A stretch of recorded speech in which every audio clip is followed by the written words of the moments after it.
The blade that drinks forgotten gods. The first time the sword tasted a god, the sky split open and screamed. Rain fell upward that night. Silver threads yanked into a wound of violet lightning, while every church bell in the kingdom rang itself to pieces.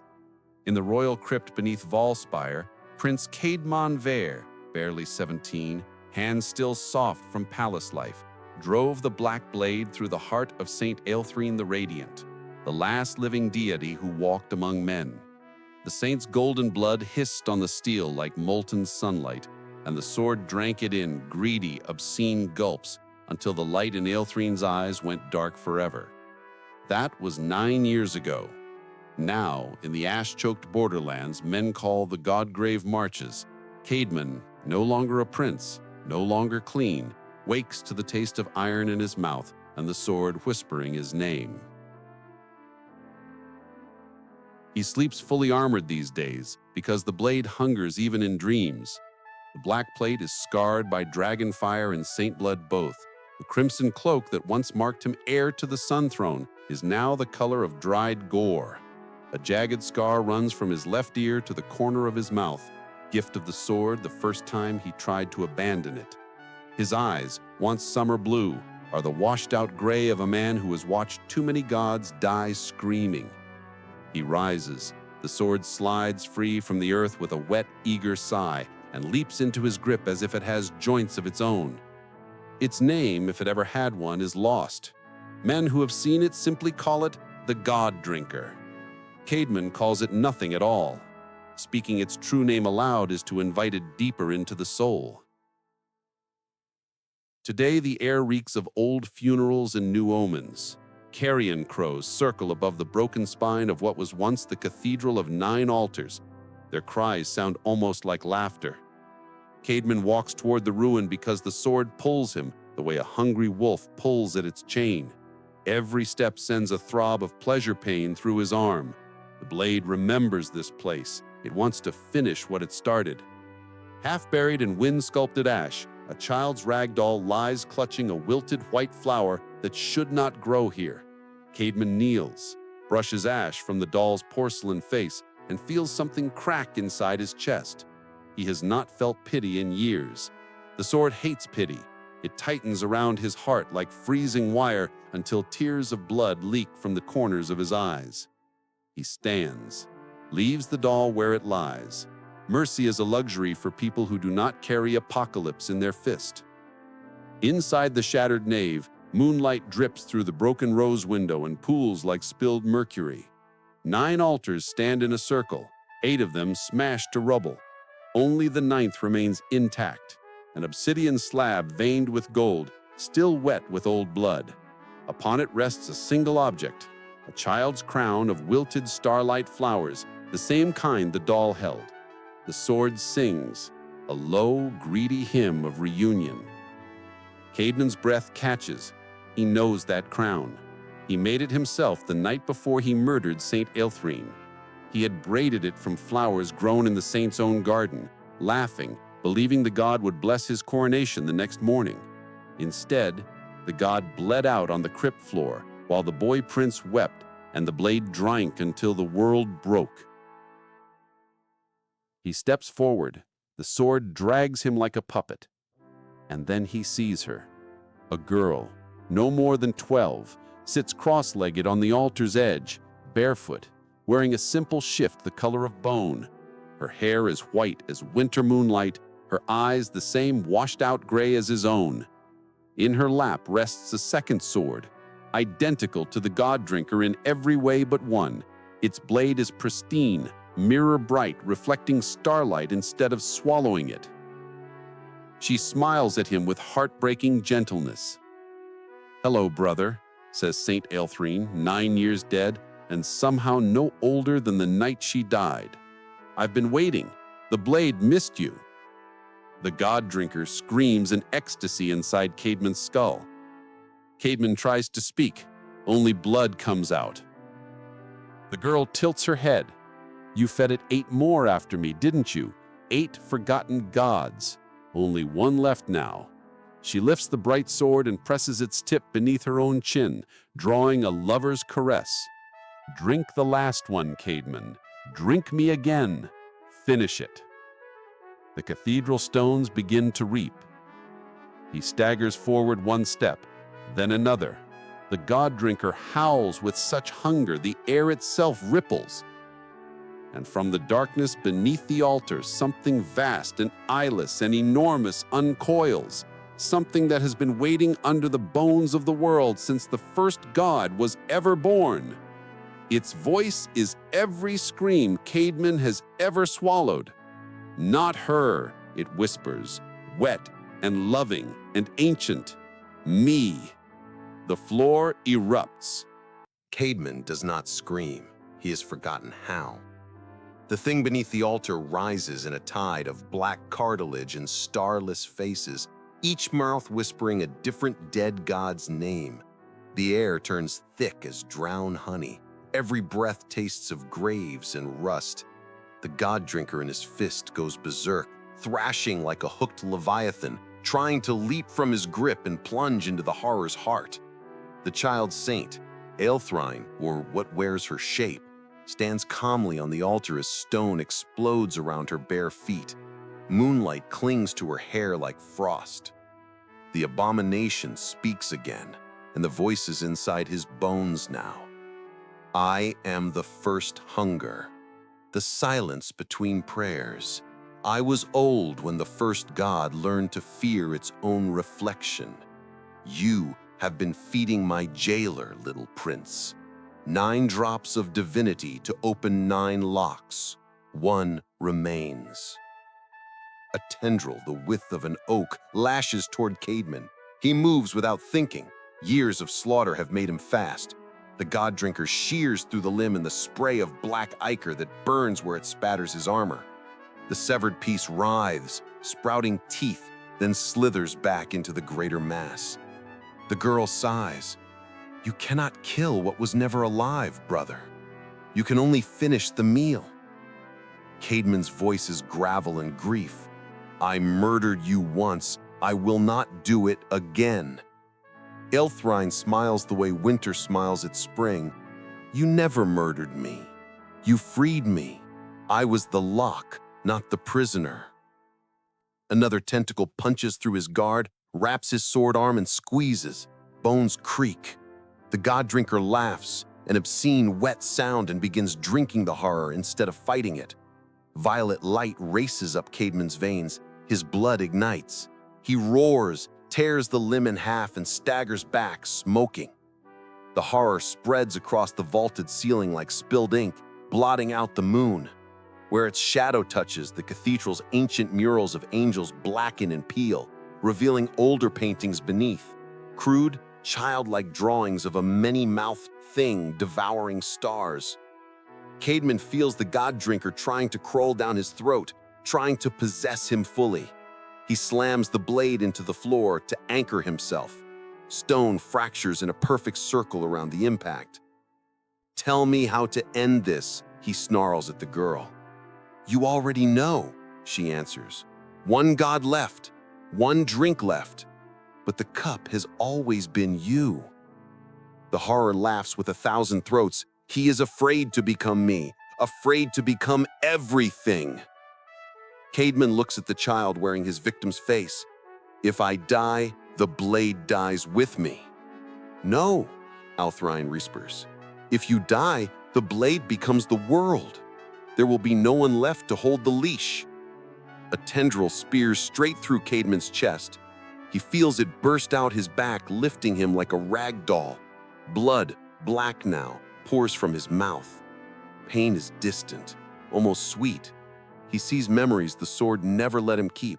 His mother singing lullabies, the smell of summer grass before the world learned his name, the way Aelthrine once kissed his forehead and promised he would be a good king. The girl reaches him. She is crying, but her voice is steady. I forgave you the moment the blade entered my heart. Forgive yourself now. She lays the white sword across his chest, parallel to the wound. Where bright metal touches black blood, both blades begin to sing in harmony, one note of unbearable beauty.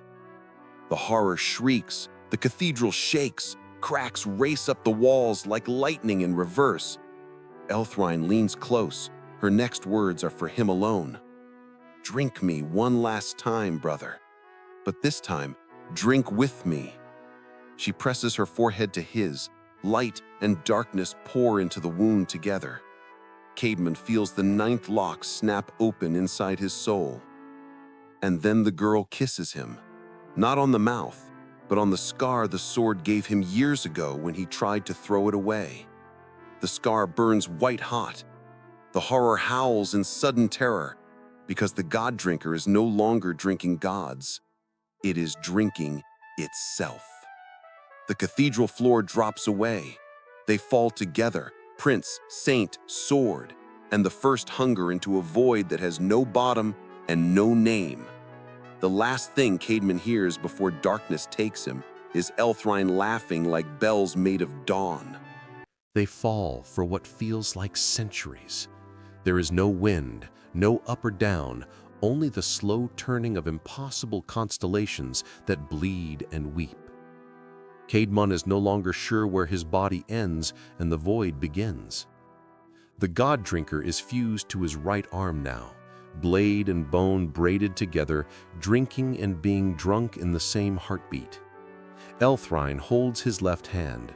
Her small fingers are warm, impossibly warm, the only real thing left. She speaks without opening her mouth. The words bloom inside his skull and soul alike. Listen, the first hunger was never the enemy. It was the cage. Every god you fed the blade was another bar removed. When the ninth fell, the cage door opened. But cages can be entered as well as escaped. Caedmon tries to answer. His tongue is ash. Instead he thinks, then what am I? You are the new lock, she says gently, and I am the key that chooses to turn. The void ripples. Memories that are not his own flood in.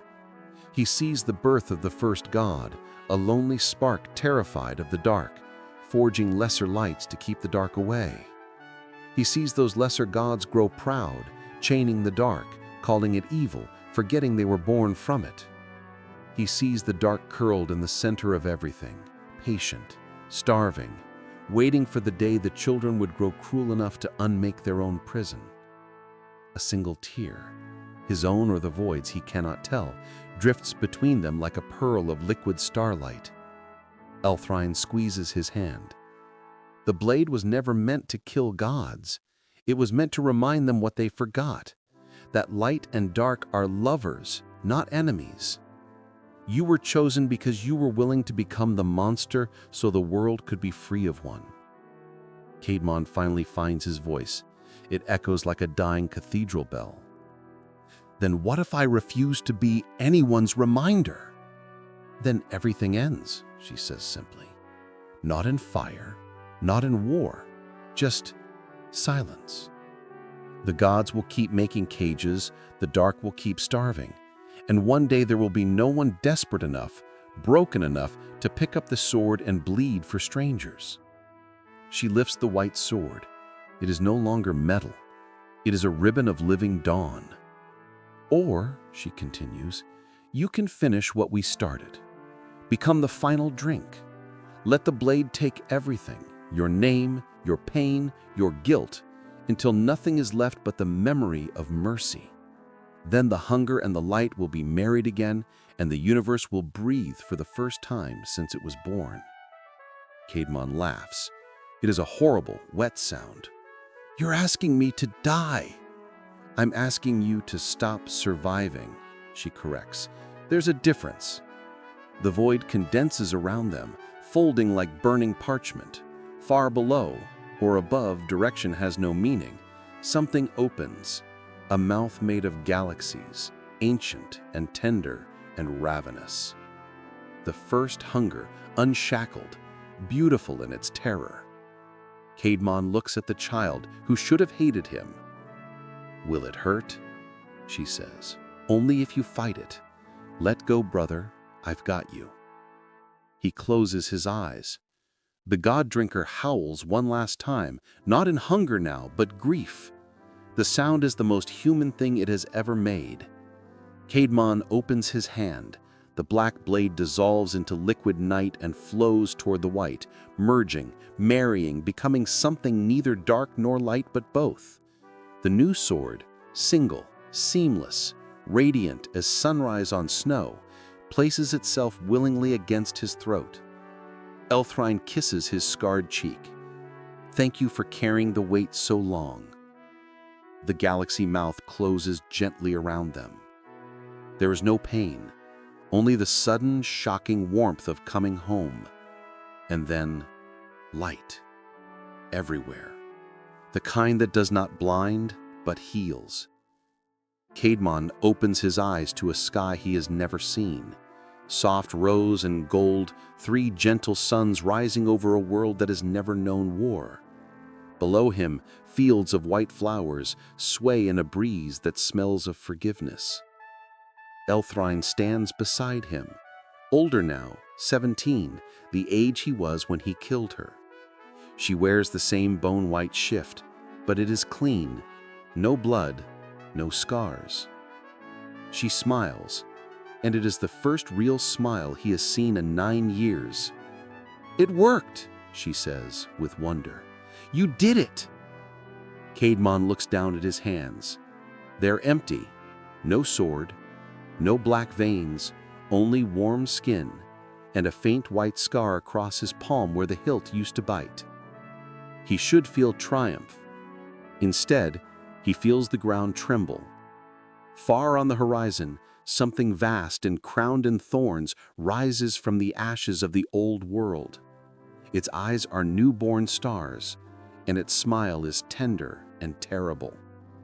The first hunger, unshackled, reborn as the first dawn, and it is looking straight at them. Elthrine's smile falters. "Oh," she whispers, "I was wrong. You weren't the lock."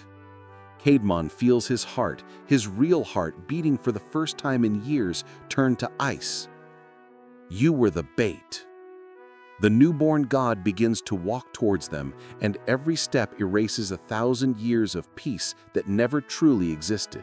The newborn god walks with the patience of mountains learning to dance. Each footfall births a sunrise and crushes it in the same heartbeat. The fields of white flowers ignite into silver fire that does not burn, only sings. The 3 gentle suns flicker like candles in a closing fist. Caedmon stands rooted, empty hands trembling, while Elthrine steps in front of him as though her small body could shield him from the end of everything. The god speaks, and its voice is every lullaby and every scream braided together. "My beloved children, you have opened the cage and become the key. Now come inside." Caedmon tastes copper. "We freed you so you could destroy everything?" "No," the god answers, soft as forgiveness. "So I could become everything. There will be no more cages, no more starving dark, no frightened light. Only me, only us, forever." Elthrine's voice cracks. "We thought balance."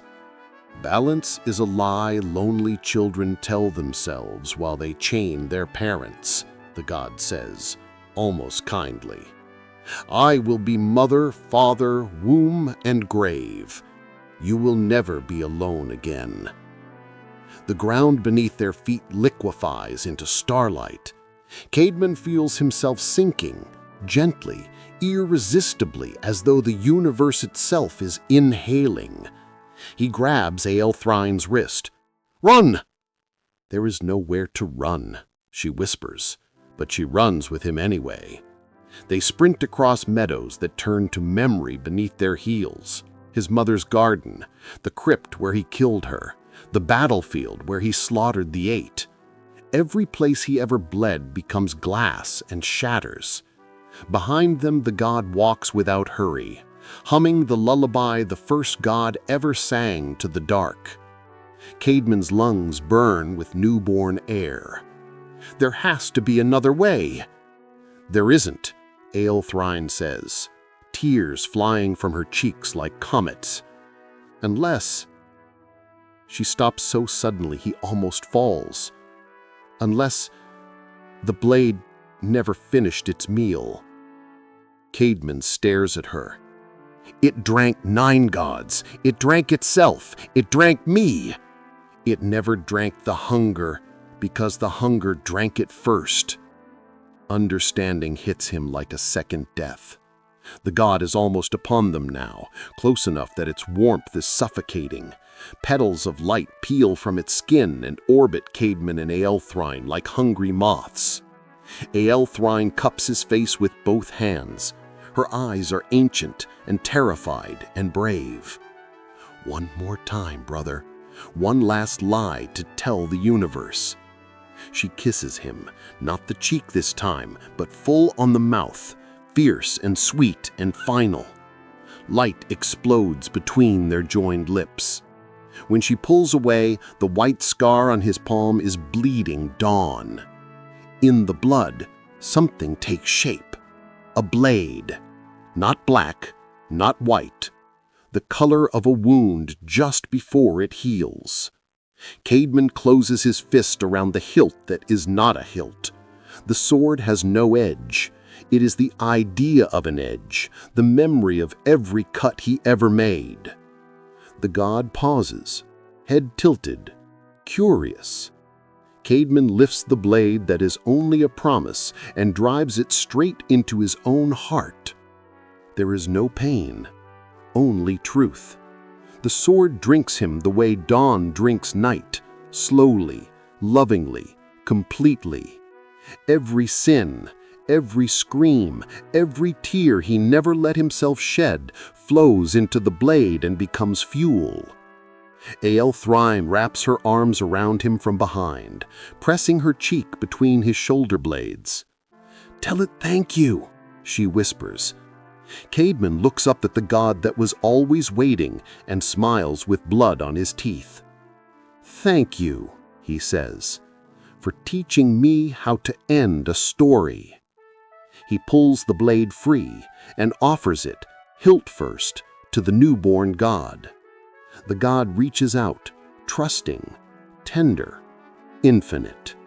And the moment its fingers close around the hilt, the sword drinks. Not a god this time, the very concept of hunger itself. The god's eyes widen, first in surprise, then in almost like relief. Its body unravels into a billion threads of light and shadow that spiral into the blade like smoke up a chimney. 3 heartbeats long. When the last thread vanishes, the sky sighs. The 3 suns steady. The flowers stop burning. Only Caedmon and Aelthryne remain in a quiet field under a sky that finally remembers how to be blue. The blade crumbles to ash between them. Caedmon looks at his empty hands. They are shaking. Aelthryne takes one of them. "Now what?"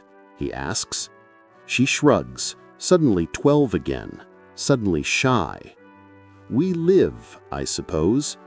Someone has to teach the world how to be afraid of the dark and still kiss it goodnight." They start walking. Behind them, the ash of the blade sprouts a single black tree with silver leaves that chime like distant bells whenever the wind remembers mercy. Years pass like quiet heartbeats. The world that was reborn does not call itself new. It simply wakes up one morning and realizes it has forgotten how to worship anything that bleeds. There are no more gods walking the roads, no more altars dripping gold, no more prayers that taste of fear. Only stories. And 2 wanderers who never stay long in any village. Caedmon's hair has gone white at the temples, though he is barely 30. Aelthryne never ages past 17 now. She chose the moment she wanted to remain, the same way other girls choose a dress. They walk from horizon to horizon, barefoot most days, carrying nothing but the clothes on their backs and a small iron-bound book in which they write down every dream the world has while it is healing. Children run after them, begging for tales. Old men offer them the best chairs by the fire. Widows leave bowls of milk on doorsteps when they pass, the way people once left offerings for saints. They never accept gold. They never sleep beneath the same roof twice. At night, around whatever hearth has welcomed them, Caedmon tells the only story he is allowed to tell. How a boy murdered Mercy, how Mercy forgave him anyway. How a sword tried to eat the universe and was eaten instead by a single act of surrender. He never says the boy was him. He never has to. When the fire burns low, Aelthryne sings. Her voice is soft, ordinary, human, nothing like the crystalline perfection of a saint. But every throat in the room tightens. Every eye stings. Because the song remembers what it was like to be afraid of the dark and still fall asleep. One winter evening, 23 years to the day since the cathedral fell, they come to a village built around the black tree with silver leaves. The tree has grown enormous. Its roots cradle an empty space where something vast once stood. Its branches reach higher than any spire ever did. Every leaf is a perfect mirror. When the wind moves through them, the tree sings with 1,000 remembered voices, some divine, some monstrous, all at peace. The villagers have built no shrine. They simply leave the tree alone and let children play in its shade. Caedmon and Aelthryne stand beneath it for a long time. A single fruit hangs from the highest branch, small, dark, shaped like a heart. It was not there yesterday. Aelthryne looks up at it and smiles the way people smile at old friends they never expected to see again. "It's time," she says. Caedmon's throat works. Are you sure? I was never the one who needed to stay. You were." She reaches up on tiptoes and plucks the fruit. It comes away without resistance, warm as living skin. Inside the fruit is a seed of pure light wrapped in a single black vein. Aelthryne places it in Caedmon's palm and closes his fingers over it. "Plant it wherever you get tired, then sit down and rest. The world will know what to do." He wants to argue.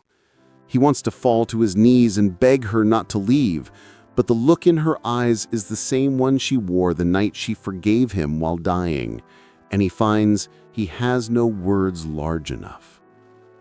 Instead, he pulls her into his arms and holds her the way drowning men hold driftwood. When he lets go, she is already fading, not into light, but into the soft, ordinary dark that lives between stars. Her last words are barely a breath against his ear. "Tell them the story again tomorrow, and the day after that, and every day after that until no one is afraid to fall asleep anymore." Then she is gone. Only the faint scent of winter flowers and the warmth in his palm remain. Caedmon scans beneath the tree until dawn. When the first child of the village finds him, he is on his knees, pressing the seed into the earth at the roots of the tree. The child, a girl with summer blue eyes, asks him, "Are you the man who killed the gods?" Caedmon smiles. It no longer hurts. "No, little one," he says, "I'm the man who taught them how to sleep." From the seed sprouts a sapling overnight, black bark, silver leaves, already taller than a man. Caedmon sits against the trunk of the great tree and opens the iron-bound book to a fresh page. He writes a single line in a hand that no longer shakes. In the end, the blade drank everything it was meant to drink, and the world woke up unafraid.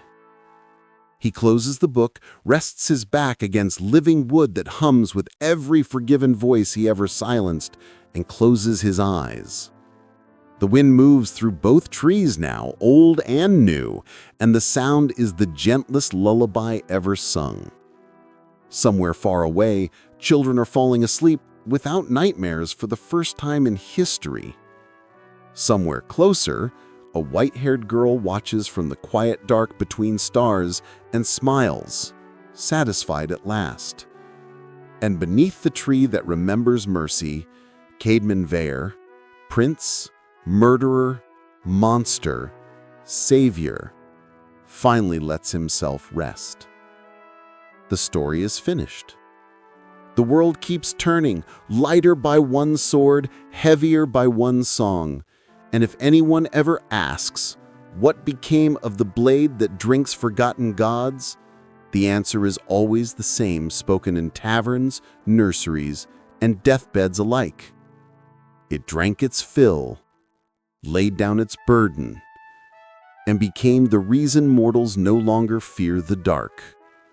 Because the dark learned at last how to be kind. Thank you for listening, Audiobook's Kingdom viewers. May your dreams be gentle, and may you never need another god to bleed for you. The end.